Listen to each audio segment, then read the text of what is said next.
Fictional characters, for better or worse, tend to follow certain archetypes, whether personality, role in the story, body type, etc. For many of these common archetypes in visual novels I've read, for most of them, I have at least one girl that I really like. In this video, I'm going to name my personal favorite visual novel girl for 20 common archetypes. Starting with the ever so classic childhood friend trope, my personal favorite is Naruko from Bokuten. I have actually quite a lot of childhood friends in my top favorite visual novel character list. However, while many of them are likable, many don't take advantage of the childhood friend aspect much. Naruko is the exception, more than taking advantage of it. She does the typical thing of waking up the main character in the morning, but in a unique way of straight up climbing up through his window in her panties. She is a very chill type of childhood friend who tends to have snarky remarks while still having the typical traits of cooking for the main character, as well as being generally pretty nice to him and everybody else. She doesn't just make her whole personality revolve around the main character either, but at the same time, when you get into her route, it's one of the most interesting takes of a childhood friend romance that I've seen. Between that and her generally likable personality is why Naruko is my personal favorite childhood friend in visual novels. Next, I'm going to be talking about my favorite dere girl, which is Asuka from Aokana. Deres are essentially girls who are almost always openly affectionate to her love interest, even if they're not in a relationship yet. While Aokana doesn't exactly focus on romance, I like how Asuka took to being very affectionate to the main character right from the beginning after he helped coach her to be good at flying circus. Even in other routes that aren't hers, she's pretty nice to the main character. While she's pretty competitive at flying circus, she's always respectful and nice to her opponents. What really elevates her to my favorite though, is that she takes part in what may possibly be my favorite confession scene in any visual novel. That big impression, her love of calling Masaya Kochi in English, and generally fun and wholesome personality is why Asuka is my personal favorite dere character in visual novels. My favorite tsundere in visual novels is Kazusa from Under One Wing.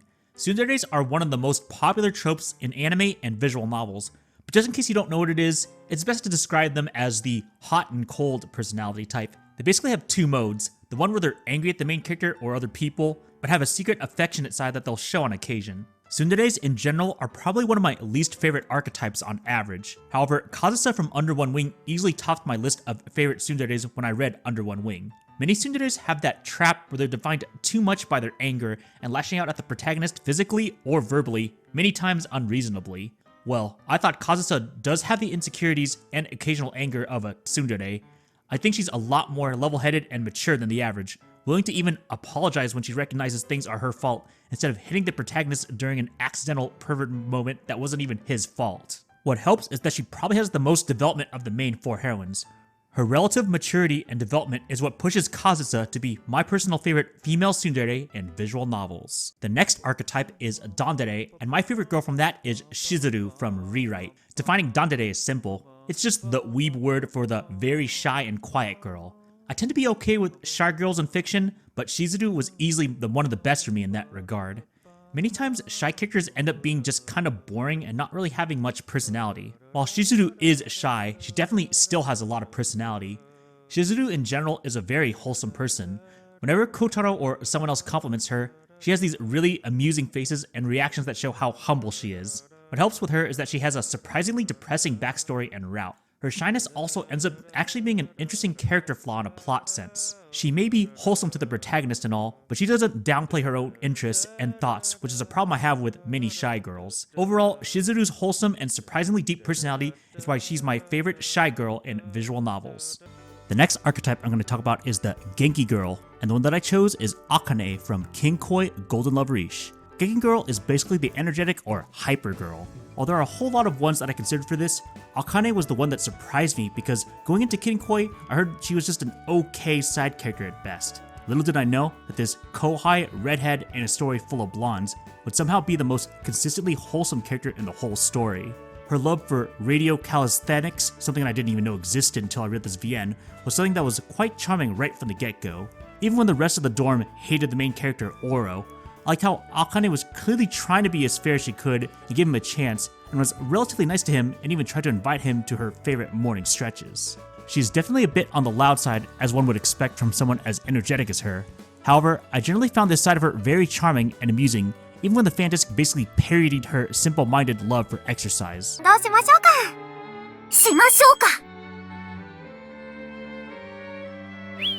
What helps is that despite her only having a side route, She had a surprisingly really wholesome confession scene and had much less of the weird, degenerate romance and sex stuff many of the other routes had. Overall, Akane proves that sometimes simple is better, and that's why she's my favorite Genki, energetic girl in visual novels. The next archetype I'm going to talk about is the tomboy, and my favorite from that is Wakana from Sabbat of the Witch. Tomboy is a very loose archetype, and many of my top favorite visual novel females could be considered tomboyish in a sense. However, when I think of my favorite girl who most exceptionally defines tomboy, it would have to be Wakana. Right from the beginning of the common route, she's basically like one of the boys, talking super bluntly and joking around with them. She has a side route and has the simplest story of all the main heroines in Sanoba, which is just her teaching the main character how to play guitar for a school concert. I heavily enjoyed her interactions with basically every character, but especially with the main protagonist. Despite her rather blunt and outgoing nature, she has a very openly caring side as well that she shows and just created a perfect balance for her as a character. In addition, while she only had a side route in Sabbat of the Witch, it says something when she probably has the best content I've seen in a side route to date, to the point she's the only character that has an insert video and song in the visual novel. While her route is relatively short, I heavily enjoyed basically any time Wakana was on screen, which is why she's my favorite tomboy in visual novels. The next archetype I'm going to talk about is the foreigner character.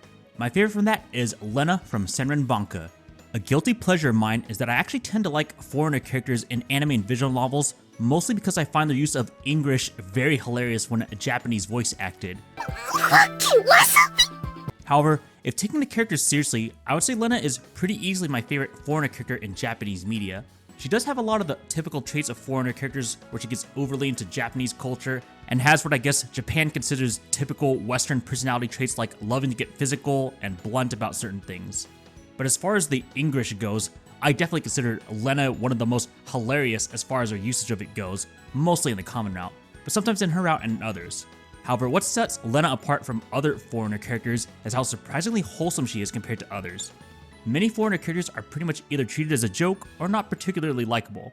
However, what I like about Lena is that even with little plot Senren Banka had, Lena was somehow able to find a way to be important to it, even if it's just a little ham-fisted in. But even when she joins the plot, she takes it very seriously as she can.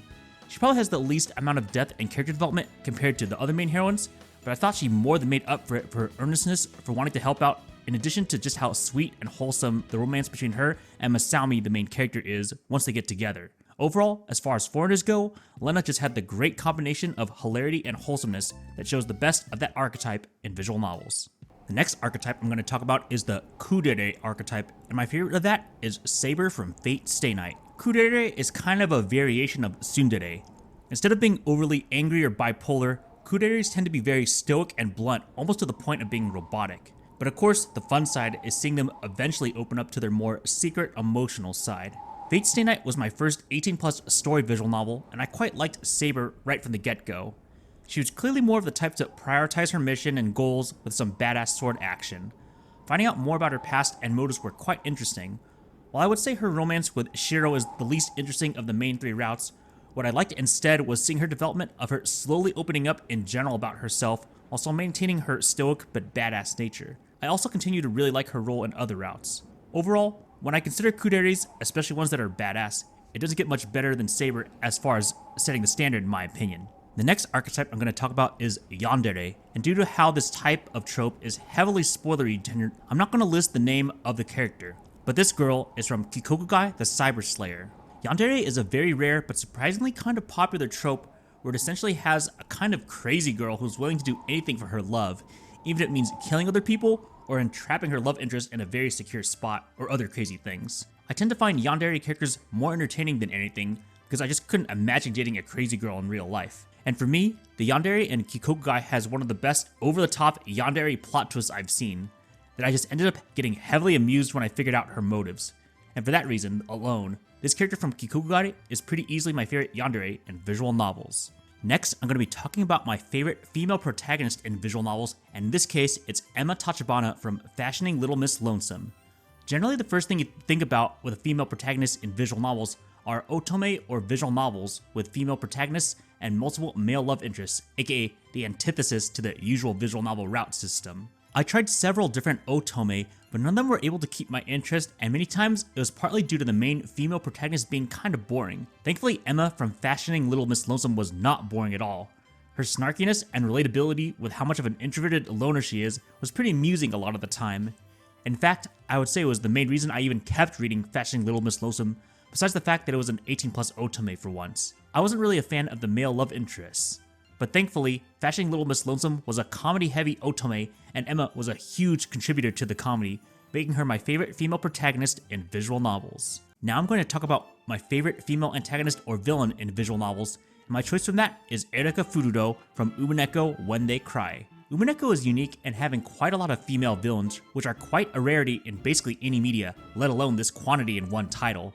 However, of all of them, I thought Erika was pretty easily the standout.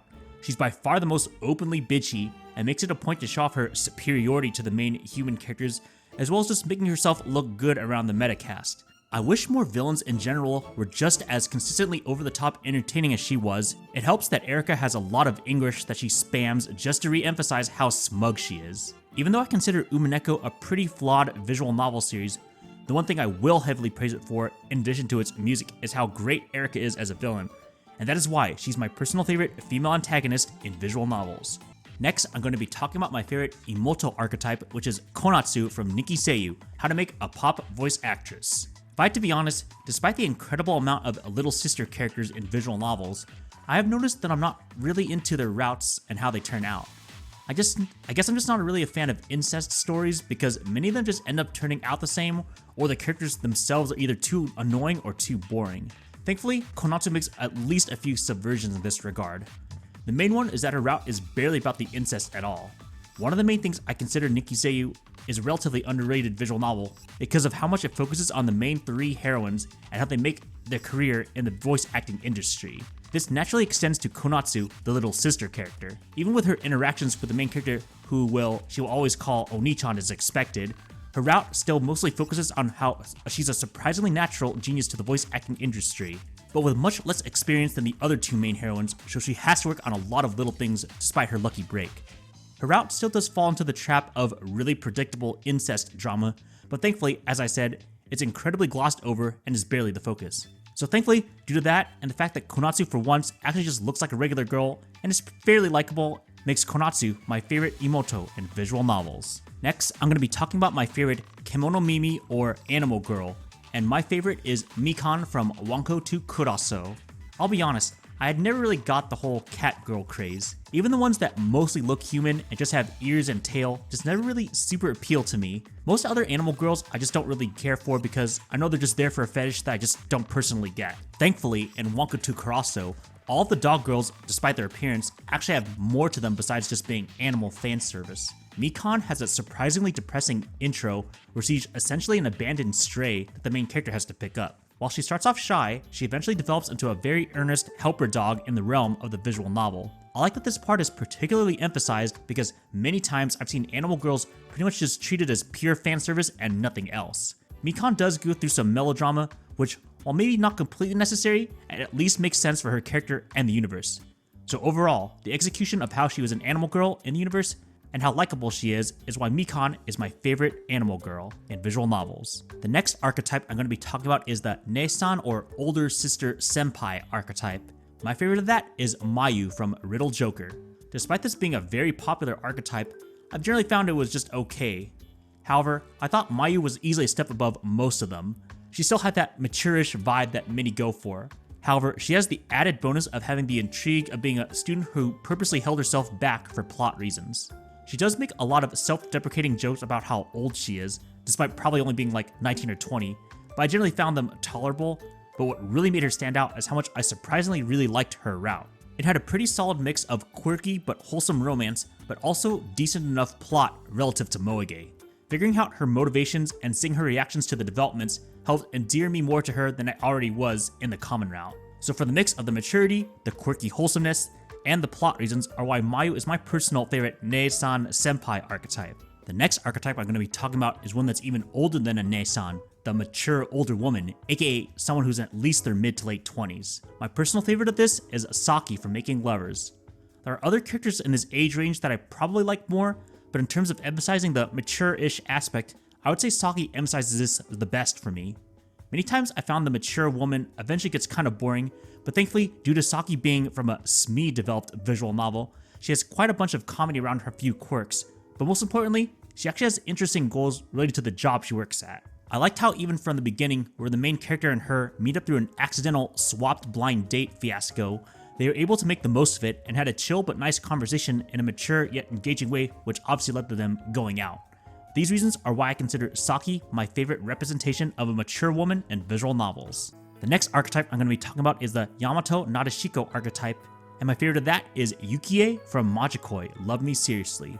The Yamato Nadeshiko archetype is basically the old school Japanese ideal woman, very devoted, usually submissive housewife who cooks for you and all that stuff. I would say Yukie is easily the best version of this archetype because in addition to those traits, which honestly might be kind of boring on their own, Yukie, courtesy of the Majikoi series, has her own little comedic quirks. The first is how she was a loner growing up, so she has this unique goal of trying to get 100 friends but kind of sucks at it. She also has this pinata looking keychain to unleash some of her secret savage humor. But when you actually talk to her, she's very willing and even outright volunteers to cook, not just for the main character, but for everybody in the dorm and is quite good at it. These mix of traits is why I consider Yukie my personal favorite Yamato Nadeshiko archetype in visual novels. The next archetype I'm going to be talking about is the Himedere, and my favorite of that is Kokoro from the Majikoi Love Me Seriously series. Himedere is kind of a weird archetype to define. Basically, it's someone who basically constantly acts and expects to be treated like royalty, even if they aren't necessarily one. Kokoro is pretty easily my favorite of this archetype, having her incredibly smug, rich attitude, but at the same time, constantly finds ways for the characters to not take her seriously for hilarious humor. While she does provide a lot of the humor as I would expect from the Majikoi series, I actually quite liked her route in the sequel Majikoi S.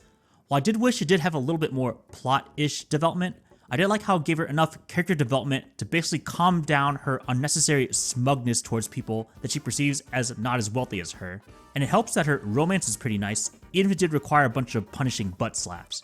Overall, her mix of comedy and surprising character development and wholesomeness is why Kokoro is my personal favorite Himedere in visual novels. Next, we're going to talk about my personal favorite female pervert in visual novels, Misaki from Nukatashi. I've noticed we've been getting more openly perverted female characters in visual novels recently, and it's rather fitting that in Nukatashi's case, and that it has the ultimate pervert island setting, one of my favorite pervert girls is from that visual novel. The interesting thing about Misaki is, despite her being a low-key pervert, she actually is still a virgin and joins the no love, no sex rebellion group, despite her being an island native where she'd basically have no reason to not have sex with people. But I would say the most important thing about why I really like Misaki is because she's easily one of the funniest characters I've seen in visual novels. She does have a wide variety of recurring jokes about how she's self-deprecating about how supposedly fat she is, or how she's so plain that she's invisible to other people, or how her savagely laughing at the expense of some of her friends. But some of her funniest jokes in the whole visual novel are definitely the perverted ones. The scene you see on screen I'm purposely not showing the context of because explaining might be a bit too raunchy, but even outside of the context, this scene is still really freaking funny. She also has a bunch of similar lines to this, like picking up perverted stories about the main character June to help save their skins, but also just doing other quirky, eccentric things related to sex. I was doing some CG research on the sequel Nukatashi 2, and I saw a certain CG that showed how kinky she secretly is, and I look forward to reading that part. I have tended to notice my favorite female perverts in visual novels are the ones that are very humorous. And for me, the fact that Misaki easily has my favorite perverted jokes in visual novels is why she's my favorite female pervert in visual novels. The next archetype I'm going to be talking about is the routeless girl. In this case, my favorite is Ayumi from Sujiro-san no Junai Road. This one's kind of more of a joke archetype because there are plenty of girls in visual novels that don't have routes and many people wish they did. While I do agree with some of them, I thought Ayumi was the one that easily fits my personal most wanted. I get in a setting like Sujiro, where basically every major love interest has to be a female delinquent, Ayumi would not fit that role at all due to her being a quirky, motherly class president type. However, she instead turns out to be a surprisingly great side character, mostly in her being a wing woman and best friend to the main girl, Ai Sujiro. Seeing her in these scenes with her were really heartwarming, and that alone was enough to make me consider Ayumi my favorite girl without a route in visual novels. The final archetype, and what many people may know as my personal favorite, is the rare, eccentric, weird character. And for people who know me, no surprise, my favorite of that is Mashiro from Making Lovers. I knew within the first few minutes of seeing Mashiro in her route, I was going to really like her character. She just has that sense of being very different, but in a very fun and unique way. How many girls would you meet that would end up singing songs about crabs while cleaning a crab statue? How many girls are you going to meet that ask you out through a lover's contract with gamer lingo? How many girls are you going to meet that are going to take happily advantage of a hole in the wall to interact with you? You get the idea. Her quirkiness would understandably probably be a bit much for some people, especially since she has quite the imagination and unpredictability. However, it was specifically this fun imagination, unpredictability, and most importantly, her hilarious savage humor that endeared me to Mashiro. I've said it multiple times in other videos, but it's almost like the developer Smee made a girl that was tailor-made for me, being adult age, being a gamer girl, being quirky in a hilarious way, liking similar foods, etc. Definitely one of the things you can say about her that there's absolutely no girl like her. Mashiro's specific quirks and how they specifically appeal to me is why she's my personal favorite eccentric weird character in visual novels and my personal #1 favorite visual novel heroine. And that is it, 20 different female character archetypes and my favorite characters from each of them. What were your opinions on the visual novel characters that I chose? And what are some of your favorite characters from the archetypes that I chose or from other ones I chose not to list? Feel free to leave a comment below.